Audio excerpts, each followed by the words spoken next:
حضرت ابو ہریرہ رضی اللہ تعالیٰ عنہ بیان کرتے ہیں کہ سرکار دو عالم صلی اللہ علیہ وسلم نے فرمایا، قرآن کے بارے میں اختلاف و جھگڑا کرنا کفر ہے۔ وعن ابی ہریرہ رضی اللہ تعالیٰ عنہ قال رسول اللہ صلی اللہ علیہ وسلم المراء فی القرآن کفر رواہ احمد وابو داود۔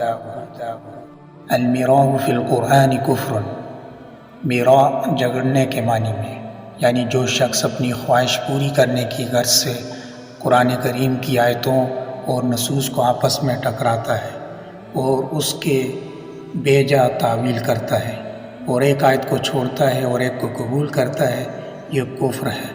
مثلا وہ شخص آیت ما اصاب من مصیبت فبإذن اللہ کی آیت کو ما اصاب من مصیبت فبما کسبت ایدیکم سے متعارض بنا کر جھگڑا کھڑا کرتا ہے۔ ایک فریق ایک آیت کو لے کر دوسری کو ٹھکراتا ہے اور دوسرا فریق ایک آیت کو لے کر دوسری کو ٹھکرا دیتا ہے، تو یہ صورت جانبین کے لیے باعث خطرہ و باعث کفر ہے، کیونکہ یہ ایسا خطرناک عمل ہے کہ رفتہ رفتہ اس کی نوبت کفر تک پہنچ سکتی ہے۔